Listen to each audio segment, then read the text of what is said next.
ನಮಸ್ತೆ friends, welcome to ಇನ್ ಕನ್ನಡ. ನಾನು ಕೀರ್ತಿ ಚೇತನ್. ನಾನು ಊರಿಂದ ಬರುವಾಗ ದಾಸವಾಳದ ಕಟ್ಟಿಂಗ್ಸನ್ನು ತೊಗೊಂಬಂದಿದ್ದೀನಿ.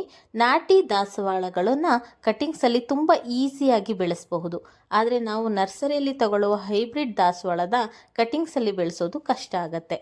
ಈ ದಾಸವಾಳನ ನಾನು ಬೇರೆ ಯಾವುದೇ ಪಾಟಿಂಗ್ ಮಿಕ್ಸ್ ಆ ರೀತಿ ಏನು ತಯಾರಿಸ್ಕೊಳ್ದೇನೆ ಬರೀ ಮಣ್ಣಿನಲ್ಲೇ ಬೆಳೆಸ್ತೀನಿ. ಆ್ಯಂಡ್ ಇದು ಬೆಳೆಯುವಂತಹ ರೇಟು 100% ಇರುತ್ತೆ. ನಾನು ತೋರಿಸೋ ರೀತಿನಲ್ಲೇ ನೀವು ಆ ಕಟ್ಟಿಂಗ್ಸ್ನ ನಟ್ಟರೆ 100% ನಿಮಗೆ ಅದು ಚಿಗುರು ಬಂದೇ ಬರುತ್ತೆ. ಸೊ ನಾನು ಕಟ್ಟಿಂಗ್ಸ್ ತಂದ ತಕ್ಷಣ ಒಂದು ಬಕೆಟಲ್ಲಿ ಆ ಕಟ್ಟಿಂಗ್ಸ್ನ ಇಟ್ಬಿಟ್ಟು ಅದರಲ್ಲಿ ನೀರು ಹಾಕಿ ಇಟ್ಟಿರ್ತೀನಿ. ಸೊ ಈಗ ಮಣ್ಣಲ್ಲಿ ತುಂಬ ಕಲ್ಲಿದೆ. ನಿಮಗೆ ನಾನು ಈಗ ಆಲ್ರೆಡಿ ತುಂಬ ವಿಡಿಯೋದಲ್ಲಿ ಹೇಳಿದ್ದೀನಿ. ಅದನ್ನು ಫಸ್ಟು ಯಾವಾಗಲೂ ಈ ಥರ ಯಾವುದಾದ್ರೂ ಹೋಲಿರುವಂತಹ ಒಂದು ಟಬ್ನ ಸಹಾಯದಿಂದ ಆ ಕಲ್ಲುಗಳನ್ನು ಅಥವಾ ತುಂಬ ಗಟ್ಟಿ ಮಣ್ಣನ್ನು ಡಿವೈಡ್ ಮಾಡ್ಕೋಬೇಕು.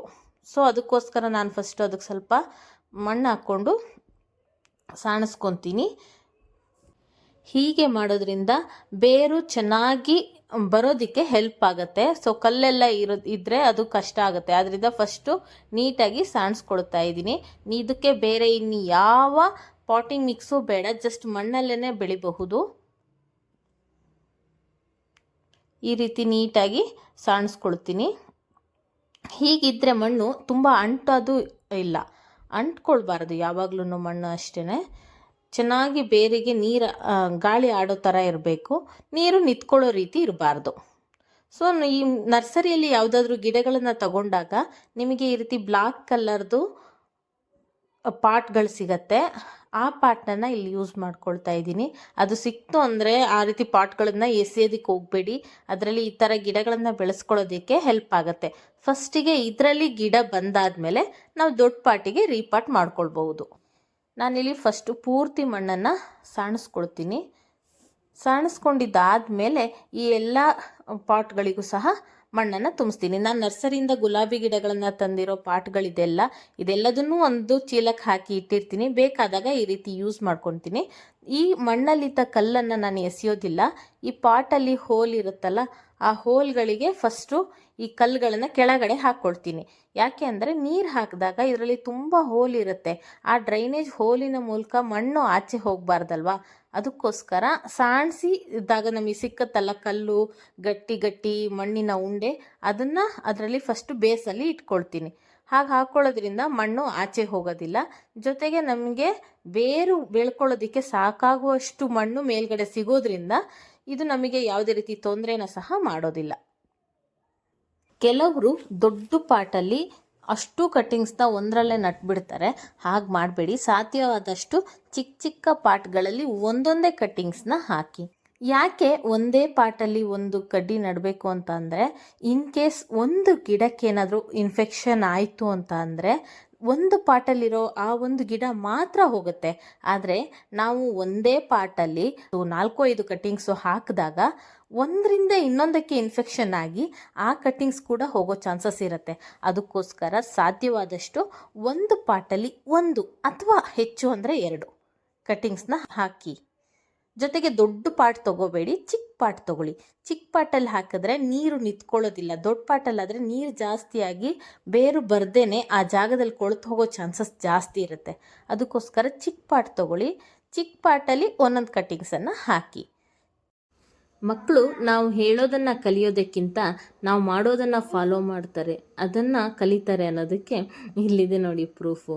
ನಾನು ಗಾರ್ಡನಲ್ಲಿ ಕೆಲಸ ಮಾಡ್ತಾ ಇರುವಾಗ ನನ್ನ ಮಗಳು ಕೂಡ ಏನೋ ಕೆಲಸ ಮಾಡ್ತಾ ಇದ್ದಾಳೆ. ಮಣ್ಣನ್ನು ಸರಿ ಮಾಡಿಕೊಡೋದು, ಗಿಡ ನೆಡೋದಕ್ಕೆ ಹೆಲ್ಪ್ ಮಾಡೋದು, ಈ ರೀತಿ ಮಾಡ್ತಾ ಇದ್ದಾಳೆ. ಚಿಕ್ಕಂದ್ಲಿಂದೇ ಅವರಿಗೂ ಸಹ ಪ್ರಕೃತಿ ಜೊತೆಗೆ ಬೆಳೆಯೋದನ್ನು ಹೇಳ್ಕೊಡ್ಬೇಕು. ಓಕೆ, ಮಣ್ಣನ್ನು ನಾನಿಲ್ಲಿ ರೆಡಿ ಮಾಡ್ಕೊಂಡಿದ್ದಾಗಿದೆ. ಈಗ ಗಿಡನ ರೆಡಿ ಮಾಡ್ಕೊಳ್ಬೇಕು. ಗಿಡನ ಹೇಗೆ ರೆಡಿ ಮಾಡ್ಕೊಳ್ಬೇಕು ಅಂತ ಅಂದರೆ ನೋಡಿ, ಇಲ್ಲಿ ತೋರಿಸ್ತಾ ಇದ್ದೀನಿ. ಕಟ್ಟಿಂಗು 45 ಡಿಗ್ರಿ ಆ್ಯಂಗಲಲ್ಲಿ ಇರಬೇಕು. ಅಂದರೆ ಕ್ರಾಸ್ ಆಗಿರಬೇಕು. ಅಲ್ಲಿ ತೋರಿಸಿದ್ನಲ್ಲ ಅದೇ ರೀತಿ ಇರಬೇಕು. ಹಾಗಿದ್ದಾಗ ಬೇರು ಬರುವ ಚಾನ್ಸಸ್ಸು ತುಂಬ ಜಾಸ್ತಿ ಇರುತ್ತೆ. ಜೊತೆಗೆ ಆ ಗಿಡದ ಬುಡದಲ್ಲಿ ನೀರು ನಿಂತ್ಕೊಳ್ಳೋದಿಲ್ಲ ಜಾಸ್ತಿ. ಅದರಿಂದಾಗಿ ನಮಗೆ ಹೆಚ್ಚು ಆ ಬುಡ ಕೊಳೆತು ಹೋಗೋ ಚಾನ್ಸಸ್ಸು ಅದೆಲ್ಲ ಜಾಸ್ತಿ ಇರೋದಿಲ್ಲ. ಆಮೇಲೆ ಫಸ್ಟು ಆ ಎಲೆನೆಲ್ಲ ರಿಮೂವ್ ಮಾಡ್ಕೊಳ್ತಾ ಇದ್ದೀನಿ. ಯಾಕೆ ರಿಮೂವ್ ಮಾಡ್ಕೋಬೇಕು ಅಂತ ಅಂದರೆ ಆ ಎಲೆ ಹೇಗಿದ್ರೂ ಉದುರೋಗೇ ಹೋಗುತ್ತೆ. ಗಿಡದಲ್ಲಿ ನಾವು ಕಟ್ಟಿಂಗ್ಸನ್ನು ನಟ್ಟಾಗ ಉದುರು ಹೋಗೇ ಹೋಗುತ್ತೆ. ಆ ಉದುರೋದಕ್ಕೆ ಅಂತ ಒಂದು ಸಮ್ ಟೈಮ್ ತೊಗೊಳುತ್ತಲ್ಲ, ಅದನ್ನು ಸೇವ್ ಮಾಡೋದಕ್ಕೆ ಫಸ್ಟು ಆ ಎಲೆನೆಲ್ಲ ರಿಮೂವ್ ಮಾಡ್ಕೊಳ್ಬೇಕು. ನಾನಿಲ್ಲಿ ನೀಟಾಗಿ ಎಲೆನೆಲ್ಲ ರಿಮೂವ್ ಮಾಡ್ಕೊಂಡಿದ್ದೀನಿ. ಈ ಕಟ್ಟಿಂಗಲ್ಲಿ 100% ಚಿಗುರು ಬರಲೇಬೇಕು. ಬರೋದಕ್ಕೋಸ್ಕರ ನಾನಿಲ್ಲಿ ಒಂದು ಸೂಪರಾಗಿರೋ ಟಿಪ್ಸ್ನ ನಿಮಗೆ ಕೊಡ್ತೀನಿ. ಓಕೆ, ಮಣ್ಣನ್ನು ರೆಡಿ ಮಾಡ್ಕೊಂಡಿದ್ದಾಯಿತು. ರೆಡಿ ಮಾಡ್ಕೊಂಡ್ಮೇಲೆ ಈ ರೀತಿ ನೀರು ಹಾಕ್ಕೊಳ್ತೀನಿ ಸ್ವಲ್ಪ. ನರ್ಸರಿಯಲ್ಲಿ ಸಿಗೋ ಹೈಬ್ರಿಡ್ ದಾಸವಾಳಗಿಂತ ನಮ್ಮ ಲೋಕಲ್ ನಾಟಿ ದಾಸವಾಳ ತುಂಬ ಜಾಸ್ತಿ ಹೂ ಬಿಡುತ್ತೆ. ಆದರೆ ನರ್ಸರಿಯಲ್ಲಿ ಸಿಗೋ ಹೈಬ್ರಿಡ್ ದಾಸವಾಳ ತುಂಬ ಕಲರ್ಫುಲ್ ಆಗಿರುತ್ತೆ. ನಾಟಿ ದಾಸವಾಳನ ಕಟ್ಟಿಂಗ್ಸಿಂದ ಮತ್ತು ಬೀಜದಿಂದ ಸಹ ಪ್ರಪೋಗೇಷನ್ ಮಾಡಬಹುದು. ಬೀಜದಿಂದ ಹೇಗೆ ಪ್ರಪೋಗೇಷನ್ ಮಾಡಬೇಕು ಅನ್ನೋದು ತುಂಬ ಜನಕ್ಕೆ ಗೊತ್ತಿಲ್ಲ. ಆ ವಿಡಿಯೋ ಏನಾದರೂ ಬೇಕಿದ್ರೆ ಹೇಳಿ, ನಾನು ಹೇಗೆ ಪ್ರಪೋಗೇಷನ್ ಮಾಡಬೇಕು ಅನ್ನೋದನ್ನು ಸಹ ತೋರಿಸ್ತೀನಿ. ನಾನಿಲ್ಲಿ ಒಂದು ಟಿಪ್ಸ್ ಕೊಡ್ತೀನಿ ಅಂತ ಅಂದೆ. ಅದೇನು ಅಂತ ಅಂದರೆ, ಈ ರೂಟಿಂಗ್ ಹಾರ್ಮೋನ್ ಆಗಿ ವರ್ಕ್ ಮಾಡೋ ನಮ್ಮ ಆಲೋವೆರಾ. ನಮ್ಮ ಕಿಚನಲ್ಲಿರುವಂತಹ ಕೆಲವೊಂದು ವಸ್ತುಗಳನ್ನು ಸಹ ನಾವು ರೂಟಿಂಗ್ ಹಾರ್ಮೋನ್ ಆಗಿ ಬಳಸಬಹುದು. ಫಸ್ಟು ನಾನಿಲ್ಲಿ ಆಲೋವೆರಾನ ರೂಟಿಂಗ್ ಹಾರ್ಮೋನ್ ಆಗಿ ಬಳಸ್ತಾ ಇದ್ದೀನಿ. ನನ್ನ ಹತ್ರ ರೂಟಿಂಗ್ ಹಾರ್ಮೋನ್ ಪೌಡ್ರು ಕೂಡ ಇದೆ. ನರ್ಸರಿಯಿಂದ ತಂದಿರೋ ಗುಲಾಬಿ ಗಿಡನ ಪ್ರಪೋಗೇಷನ್ ಮಾಡೋದಕ್ಕೆ ನಾನು ಆನ್ಲೈನಲ್ಲಿ ರೂಟಿಂಗ್ ಹಾರ್ಮೋನ್ ತರಿಸ್ಕೊಂಡಿದ್ದೆ, ಅದು ಸಹ ಇದೆ. ಆದರೆ ಯಾವ್ಯಾವ ರೂಟಿಂಗ್ ಹಾರ್ಮೋನ್ ಸಕ್ಸಸ್ ಆಗುತ್ತೆ ಅನ್ನೋದನ್ನು ನಿಮಗೆ ತೋರಿಸೋದಕ್ಕೋಸ್ಕರ ನಾನಿಲ್ಲಿ ಪ್ರತಿಯೊಂದು ಸಹ ಬಳಸ್ತಾ ಇದ್ದೀನಿ. ಮೊದಲನೇದು ಆಲೋವೆರಾ ಬಳಸ್ತಾ ಇದ್ದೀನಿ. ಆಲೋವೆರಾ, ಹನಿ ಜೇನುತುಪ್ಪ, ಸಿನಾಮನ್ ಪೌಡರ್ ಅಂದರೆ ದಾಲ್ಚಿನ್ನಿ ಚಕ್ಕೆ ಬರುತ್ತಲ್ಲ ಅದರದ್ದು ಪೌಡರು ಬಳಸಬಹುದು. ನಾನಿಲ್ಲಿ ಸೆಕೆಂಡ್ ಒನ್ ಹನಿಯನ್ನು ಬಳಸ್ತಾ ಇದ್ದೀನಿ. ಇದು ಕೂಡ ಒಂದು ಒಳ್ಳೆ ರೂಟಿಂಗ್ ಹಾರ್ಮೋನ್ ಆಗಿ ವರ್ಕ್ ಮಾಡುತ್ತೆ.